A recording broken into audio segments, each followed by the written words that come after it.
Okay, so I guess we can just go ahead and get started. So Adam, tell me about yourself. What's your name and where'd you grow up? And these are standard questions that I ask each of our guests. So tell us about a little bit about yourself. Yeah, no problem. So my name is Adam Thompson. I actually grew up right down the road from where y'all are at in Canton, Georgia. I graduated from Cherokee High School 2004, and then I went down to Atlanta to Georgia Tech. Did 4 years there. Then the Great Recession hit, so I did a master's at Georgia State. And while I was working at a restaurant downtown, um, and then after that, I got a fellowship at the University of Tennessee in conjunction with Oak Ridge National Lab to do a PhD program in biofuel research. So did that. Uh,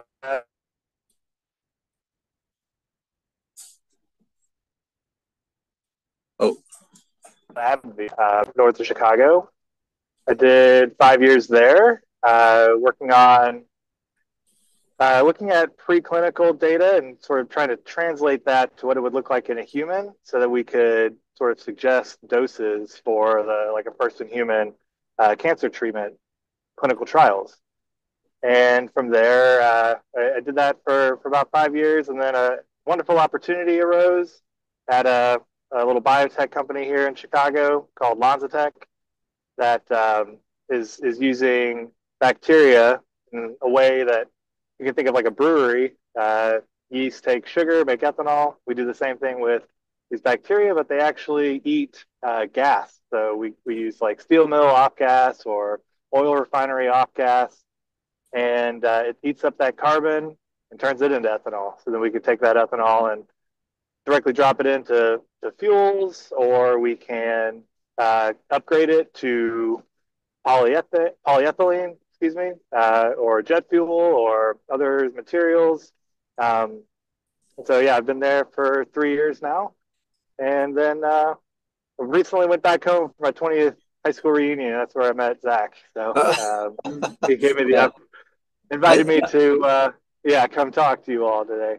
And I wondered why Amber didn't introduce us at well, actually, I know why she didn't introduce us because she didn't want to hear me talk about nerd stuff the whole night. So yeah. Um, so what is your official job title right now at LanzaTech? Yeah, so I am the senior manager of the strain development team. So strain development is like small scale fermentation. We sort of sit in between like the early stage, like genetic engineering for new products, and then we facilitate the transfer of these new bugs up the sort of scale up pipeline. So we take things into CSTRs, help optimize the fermentation process, and then pass it on to the piloting teams to help deploy new strains, new products. Okay, so different strains of bacteria. Yeah, exactly. So say like our bacteria normally makes things like ethanol, acetate, like vinegar, a couple of other side products, but it doesn't make things like isopropanol or acetone, which are uh, very relevant bulk commercial chemical products. And so we've genetically engineered bacteria to make those as well. Oh, wow. All right. So how did you decide what you wanted to do? It sounds like you had a typically kind of circuitous route to end up at LanzaTech but what are the factors that led to you deciding that this is what you ultimately wanted to do?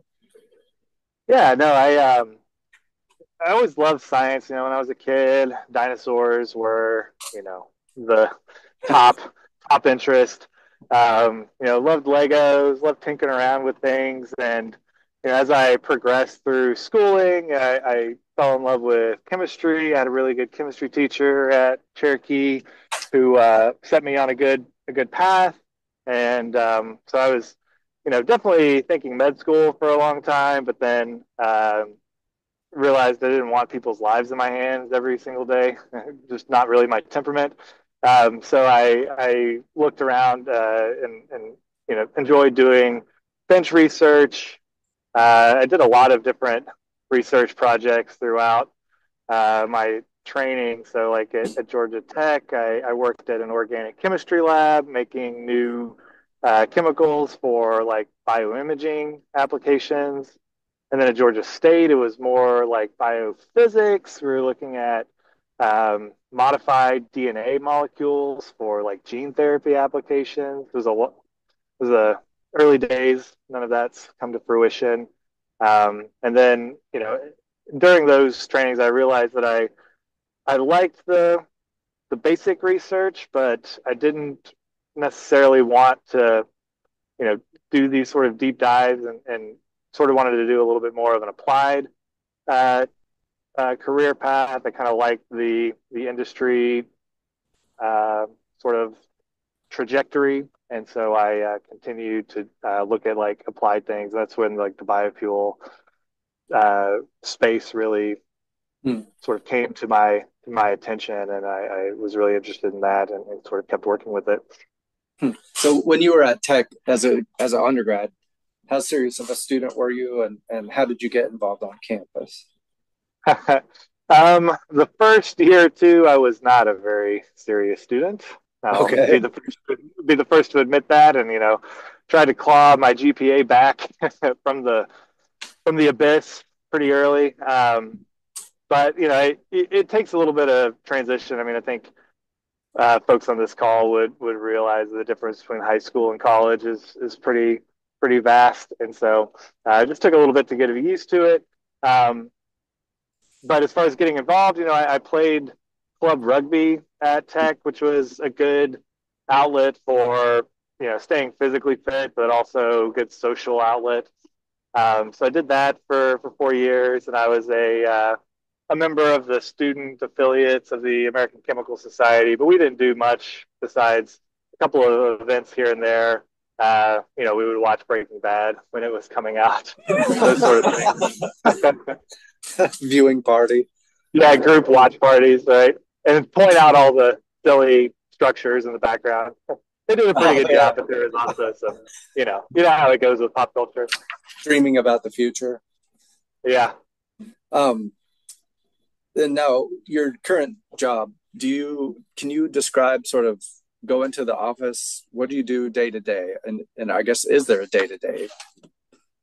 Yeah, it varies a little bit. I have a team of let's see, 15 now, and they are sort of scattered around that sort of R&D pipeline that I was describing before, where some of them are working on the the bacteria engineering, and then some of them are doing like commercial support for some of our plants around the world.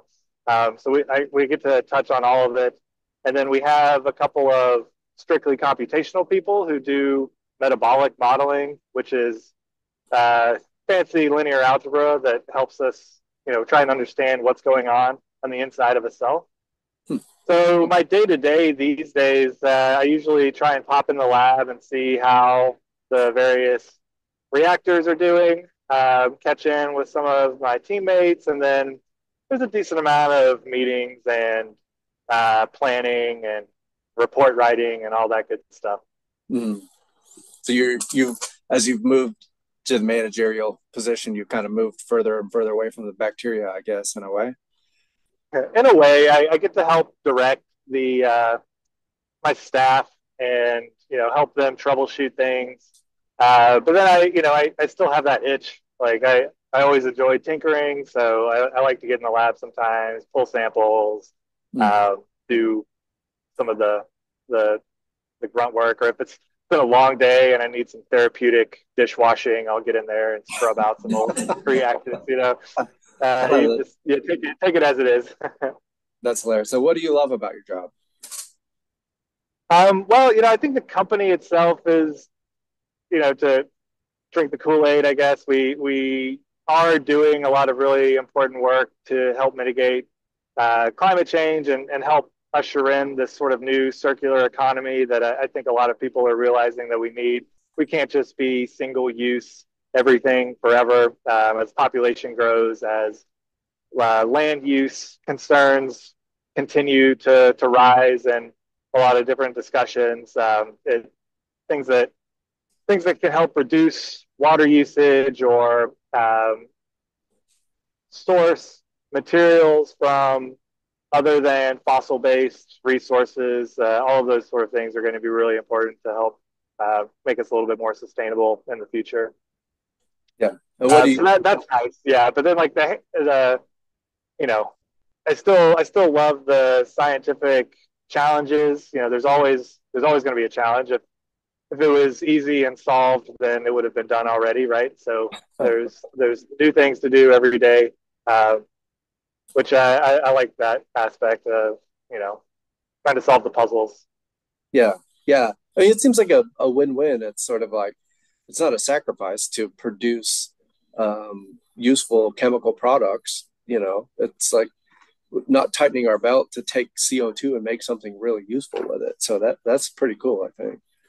Um, Yeah, absolutely. I mean, I think the way that we think about it, I mean, there's not going to be some magic switch that like turns us into this like Star Trek like economy or technological world. We have to work with what's in existence, and there's a lot of interested people who also realize that there's trillions of dollars worth of infrastructure out there. Like we're not just gonna you know let that collect cobwebs and whatnot. We gotta use what's available. Otherwise, it's an insurmountable problem. mhm. What do you dislike about your job? Uh, sometimes a day full of meetings is draining. Sometimes when you get in a room with a lot of people who have a lot of different ideas, it's good to have that sort of diversity of thought, but also sometimes it's too many cooks in the kitchen and you just want to like get something done. So there's finding that balance is always important. Um, and I then, think, any job, right? There's going to be things that aren't done the way you would prefer them to be done, or yeah, maybe should yeah, be done. yeah. That seems universal, right? To everybody will face those kind of things, right? So what Absolutely. makes you good at your job? Oh, good question. Not really tooting my own horn person, but Oh, I think I know, right? I think that I have a pretty decent attention to detail that effective strategy and planning of experiments and interpreting results. That's served me pretty well so far, and hopefully will continue. And I think I work well with people. I can take different personalities, pretty low key, so I don't get heated if things aren't going my way or one way or the other. I think that helps with just the sort of day to day working with folks. yeah, that makes sense. Um, and then this you don't have to. I always ask this kind of timidly, but for students when they're thinking about different jobs, I like for people to think about the economic realities. We had a veterinarian come in one time, and I think he gave some figures that really made students think like I'm not getting rich by becoming a vet. So what are the economic realities of a job at a place like a LanzaTech? So considering how much graduate school costs and how much cost of living and all that stuff, um, generally speaking, you know, how does it work out financially? Yeah, financially not bad. I am still paying student loans, but they're manageable. They're less than daycare costs, so there's that. Um, as far as like salary goes, I definitely well, I didn't take less of a salary when I moved from pharma to LanzaTech, but I let a pension go, which was not much considering my age, but it was still a consideration. Um, and really, if you want to go strictly for the high salary, you can take your life science background and also maybe get like an MBA and then go into like the finance, due diligence, or even further, like law school, IP lawyers are very much in demand, and they get paid pretty well. So there's ways to up your salary if you want to pursue that and have other interests besides strictly, say, bench research. Um, yeah, there's a lot of options and opportunities out there. Let's say the 15 people that work under you, they have advanced degrees too, or is this something that somebody could get into with a 4-year degree? Yeah, most of them have 4-year degrees. There's a couple of master's students, or well, people who have masters, and there is one other PhD. But most of them are, yeah, 4-year degrees and are just building experience, which is just as important when we were looking at resumes. If you have some experience, you can demonstrate how you've helped a company or another uh, entity solve problems or improve workflows, that sort of thing, is all very valuable. Yeah.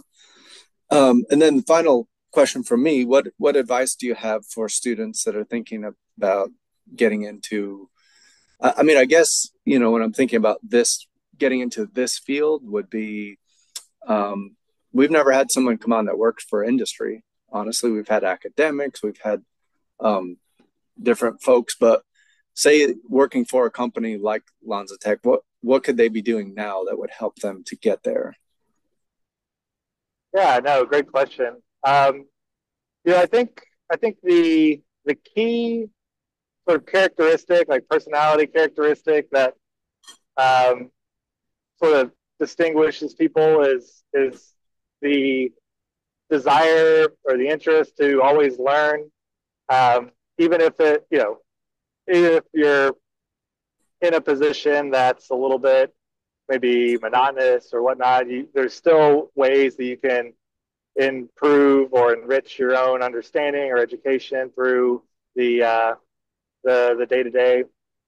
And I would just say don't lose that. I mean, it's easy to get into a sort of routine and maybe lose some of that curiosity. Maybe not. I mean, I think people who are in science or have enjoy science have that sort of innate uh, capability to explore what their curiosity is picked. But yeah, so I would just say keep that going. Always try and improve. As far as specific skills go for the biotech industry, I think that a mixture of bench work and understanding at least some of like the coding aspect for either data analysis or statistics or even beyond that. Like machine learning is taken off and is, I mean, we'll see how some of it plays out, but if you can at least understand when someone is presenting something like that to you, then you'll be in a good place. You won't be swayed by hyperbolic statements or Yeah. otherwise hype. Um, but yeah, those would be my sort of main recommendations. Just stay curious and you know don't don't think one way or the other. Like you have to be bench top pipetting or you have to be a coder. Uh, the lines between those are getting more and more blurred. Yeah. I've noticed that a lot of our graduate students that go on, I mean, they come back a lot smarter than me because it's all this computer science. It's just huge data sets being produced, and how do you deal with these in real time? And so it's all just coding Python, and um, so it's good to hear that echoed in your end of things too. Yeah. Well, we've got a few students and faculty here. You guys have any questions for Dr. Thompson? We actually have our chemist here, so hopefully you Oh, all guys, right. Welcome. yeah. You guys have any questions? I stepped in a little bit late, but what is the source of carbon? Is it atmospheric carbon dioxide or something else that you guys use? Yeah, no, great question. So the commercial sites that we have operating now, there's four in China, there's one in India, and there's one in Belgium. And most of them, five out of the six, are using steel mill off gas. So, the big furnaces to smelt the steel, they put out a gas exhaust that's a lot of carbon dioxide, a lot of carbon monoxide, and they would typically like burn that for fuel or heating otherwise. And but we pipe it into our reactors, and that's what we use. But then the site in India is attached to an oil refinery, and so I think it's like a steam methane reforming unit that has an off gas that's actually higher in carbon dioxide and hydrogen, with a little bit of carbon monoxide. So we can use that as well. Um, there's only so many steel mills in the world, and a lot of them, especially in the U.S., are switching over to like electric powered furnaces. So there's uh, less opportunity there. But what we're exploring is things like municipal solid waste. You can collect the garbage from the city, and then you can gasify it, which is basically burning it without any oxygen around. And that produces a lot of carbon monoxide, carbon dioxide, and hydrogen as well. Then we can pipe that in. And then beyond that, like a little bit further in the future, we're looking at direct CO2 point sources. So some of the easier ones would be like a corn ethanol facility. When yeast ferment sugar, they actually release 1 mole of carbon dioxide for every mole of ethanol that they produce. So that exhaust coming off is really rich in carbon dioxide. If we combine it with hydrogen from any real source, then we can use that gas as well. And then beyond those type of point sources, there's maybe one day direct air capture will scale up to the point where it'll be a viable resource as well. Thank you. Anybody else? Yeah, I got one. So I have a family member who works for Valero down in Texas, and they've done a lot of work with algae and their biofuels. Just in terms of it being practical to be implemented on a large scale in general, do you think we're close? Do you think it's even possible to have a full-scale change from fossil fuels to more biofuels relatively soon? I guess it depends on how you define relatively soon. But I think there's plenty of opportunity for a mix of bio-based solutions. So like the algae is really good for things like diesel, heavier hydrocarbons. The scaling up of that is going to be tricky just because of the water use, the land use to make that. But there are also a lot of other important products that we would use at any point that can be derived from bio-based sources like nylon can come from succinic acid, which is a common product in bacteria. And then our gas fermentation process, we can spin that out to, like I was saying earlier, polyethylene. We can catalytically upgrade it to jet fuel or diesel. So we're filling in the pieces of the pie. If you've seen this sort of common graphic, and like how do we replace fossil-based carbon for materials and products, but it's going to take a whole plethora of different technologies. I think the good thing about bio-based solutions is that they can be distributed a little bit better than some of the oil sources. I mean, there's a decent amount still out there, but there will come a point where the Permian Basin dries up, where the Persian Gulf starts to dry up, or who knows if like OPEC decides to increase production and then price gets low enough to where it actually hurts the extractors. There's a lot of dynamics going on there. But I guess to your original point, I mean, I think in 100 years, we could certainly be at a place where we can have a significant amount of that fossil carbon replaced by either bio-based or other more renewable source, like sort of I was mentioning before, direct air capture into like other sorts of chemical processes that'll provide feedstock commodity chemicals like Fischer tropes for methanol synthesis, et cetera. Yeah, that's awesome. Is there any byproducts of what you're doing that are not beneficial?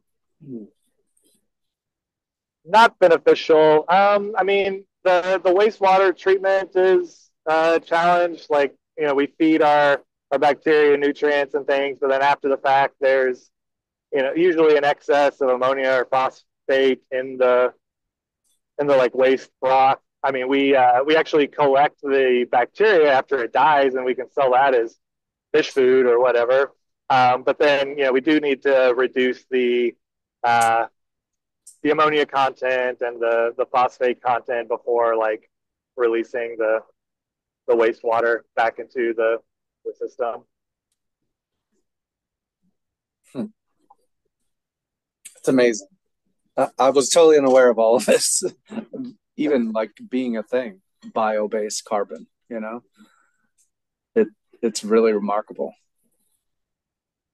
Yeah, you know, it's fermentation is like arguably one of humanity's earliest technologies. You know, they say that beer brewing might have been the impetus for developing agriculture in the Fertile Crescent back in, you know, whatever 10,000 years ago. And you look all over the world, cultures use fermented foods as a staple of their diet, either yogurts or kimchi, sauerkraut, etc. So we've been doing it for a long time, and then even in like World War II and beyond, places that didn't have deep oil reserves, they were using fermentation to make acetone, ethanol, butanol for fuels and other chemical production. So it's not new, but it is like the gas fermentation is pretty new, and you know some of the other like more pharma focused products and certainly things like Beyond Burgers and whatnot. All of that's pretty new, but yeah, we're biological creatures. We're in harmony or at least concert with the natural world, and so it makes sense that we should utilize some of that more. Yeah. Do you have another question, Benny? Oh, yeah. How much ethanol does your company produce, like for the facility off of the steel mill or something like that? Yeah, no, good question. Each one of them vary a little bit in their like nameplate capacity, which is like maximum if we have all the gas and everything's operating 100% efficiency. But with the 6 that we have right now, I think it is enough. Well, the 6 we have right now and the like 2 or 3 that are about to come online, that should be enough to sequester 500,000 tons of CO2 equivalents every year. And then that 500,000 tons goes to about 300,000 tons of ethanol. If you think about the mass difference between the two. And so we're looking to continue to expand. And you know, our CEO is always talking about the road to a gigaton, right? We're just, you know, chipping away. And it's really important. I mean, we have a facility actually down in Soperton, Georgia. I'm not sure if you're familiar. It's like between Macon and Savannah.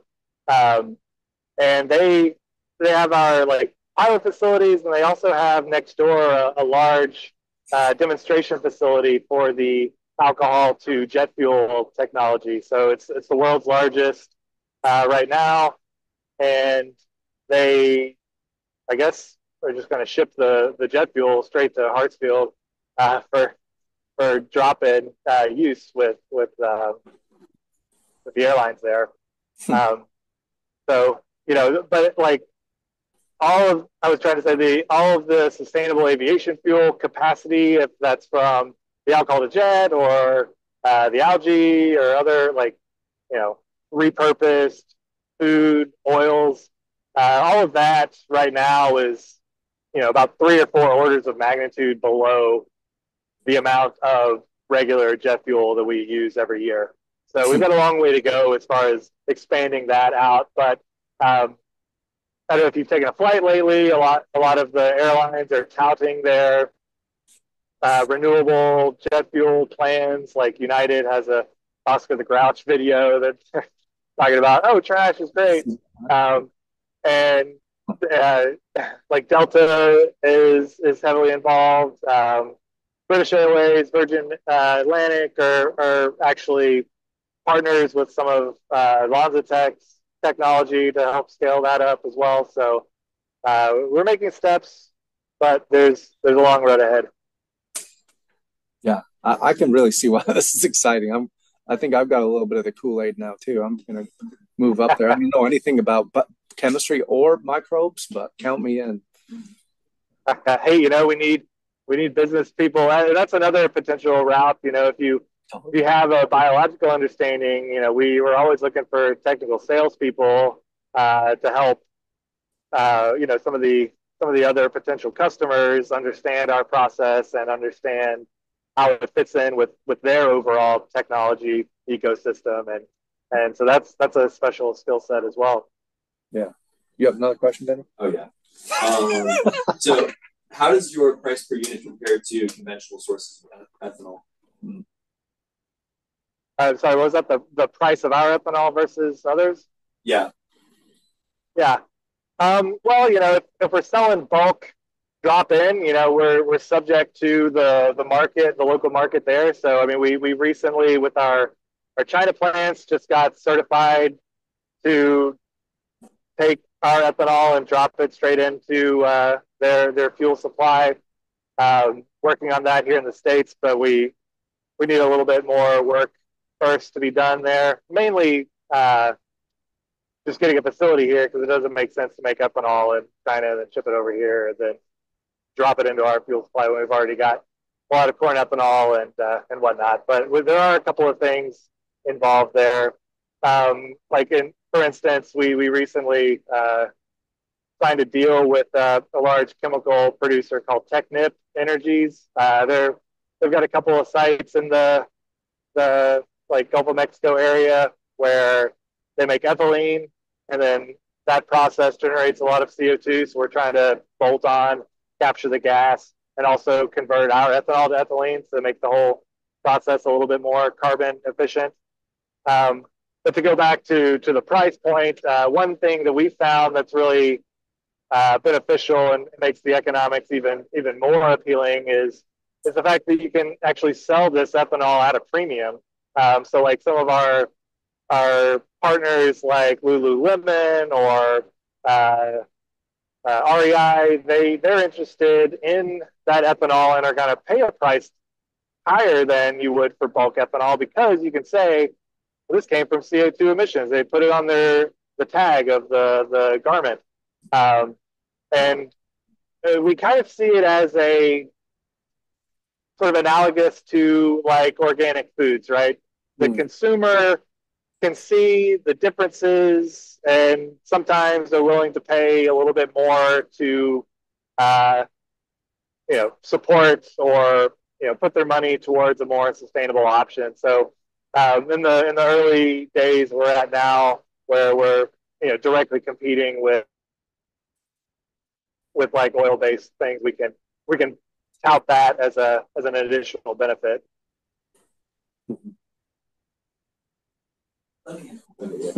These guys are fighting over questions here. I love it.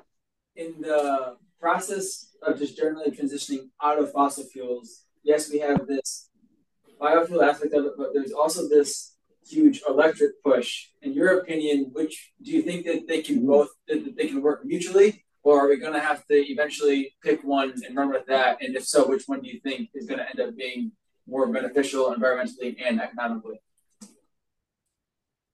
Yeah, sorry, I lost a little bit of that. Could you repeat it? Maybe a little closer to the mic. Yeah, so just going from fossil fuels, do we think that electric and biofuels can work mutually, or are we going to have to pick one? And if so, which one do you think is better environmentally and economically? Yeah, no, great question. I think that there's got to be a happy marriage between the two, and the reason is that we've come a long way with like electric car batteries, transitions, even like solar cell efficiency, home batteries, right? Like all of these things are making really remarkable progress, and I love to see it. And but there are a lot of tough to abate industries, right? Like just can't, to this point, there's as far as I can see, no feasible way to put batteries on an airplane and take them around the world. Another big one is like marine shipping. Um, maybe they'll transition to more like the Navy has, like nuclear engines. Or I saw a news article not too long ago about large marine shipping, like coming back out and putting sails on their ships to increase their efficiency, going back to old times. But there's a lot of ways that we can utilize both. Like small passenger automobiles will probably best suited to electrical EV vehicles. But then things like jet fuel are gonna be needed for a long time. Marine fuel, and then it goes beyond that too, right? Like not just fuels for energy. We need carbon in all of our materials, our clothing, etc. Right? So like that's got to come from somewhere. You can't wear just a battery, but we can think about ways. I mean, we could, I guess, but I'm going to quote you on that. You can't wear a battery. okay. Yeah, yeah. I lived in West Virginia for a while, and they had all these huge plants. And I asked somebody like, "What is this?" They're cracking all these hydrocarbons to make all this different stuff, And I just never. I don't think people realize all the things that they wear, and all these plastics that come from petroleum, mostly, right? Yeah. No. Absolutely. Yeah, it's so interesting. You also need educators. Sounds like in your company. It's true. Yeah. I mean, we do a little bit of outreach here and there. We definitely should be doing more. We have a government team that sort of splits time between applying for grants from different agencies, but also people who work with, like for instance, the IRS is going through the sort of language exercise surrounding the tax credits that were written into the Inflation Reduction Act from 2022 or 23. And that legislation gave a lot of leeway, and so we're trying to ensure that, at least from our point of view, trying to ensure that like carbon capture and utilization, which is basically our technology, we capture the carbon and we put it in stuff, so we use it, is maybe given a little bit more preferential treatment than carbon capture and sequestration, just like grabbing the CO2, burying it underground, or like fixing it into rocks or whatever. Right now, those are kind of considered equally, and we're trying to make the case that it's actually better to enable that sort of circular economy and use the carbon that we're capturing, and instead of digging up more and then putting it back in the ground. We see it as a couple of extra steps that are a bit superfluous. Yeah. All right, one more, Benny. That's it. I'm cutting you off, dude. So you mentioned like marine fuels and things like that. Have you ever considered the possibility of making a plant that could go onto like a ship, so that as they're burning fuels, it becomes cyclic. That you could create the fuels on the ship and then go back into it. That makes sense. That's an interesting idea. I hadn't considered that personally, but I would. Yeah, no, I mean, I think right now with the capital up front that's necessary to put a plant in place, the bigger the better, right?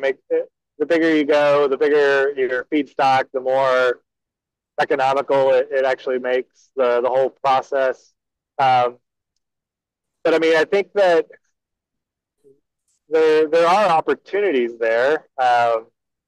Maybe not necessarily for fuel, but if you are doing long voyages, and I don't know, instead of making fish food, you turn the bacteria into a protein source if you can't fish or something along those lines. I think there's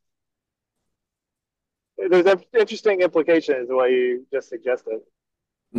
Well, if that's something your company decides to do, I'll take a royalty for the intellectual property. We are recording, so you. Yeah, that's right. Save that recording. Yeah, I was about to say on your last comment that you were trying to find the words, and I was thinking we're trying to find a way to never pay another cent of tax to the IRS. Yeah. But I didn't think you'd want to be on record as saying that. So, yeah, we're trying to get more credits, right? Yeah, refunds, tax refunds, baby. Yeah, refunds. That's right. So, well, Okay. Adam, thank you so much for joining us, and keep up the good work there, and hopefully you'll arrive safely. You're headed to somewhere in the Midwest. Yeah, I'm driving from Chicago to Iowa right now. I was invited by an old grad school friend of mine who's a professor at the University of Iowa to give a little department seminar. So cool. doing a lot of outreach right now this week. Well, cool. Excellent. Well, thank you so much for your time. I really appreciate it. Yeah, no, thanks for the invitation. Open, I guess, invite to any of y'all if you have any other questions or about LanzaTech or your career progression. Anyways, I love Reinhardt. I love Cherokee County. I mean, my family's not there anymore, but I still go by a decent amount. And actually did my AP test at Reinhardt. Cool. Like Waleska, good little place. But yeah, Zach, you've got my contact info. Feel free to share it, or you all can find me on LinkedIn or whatever. And yeah, thanks for your attention and great questions. Yeah, awesome. Thanks, Adam. Take care. Cheers. Thank you.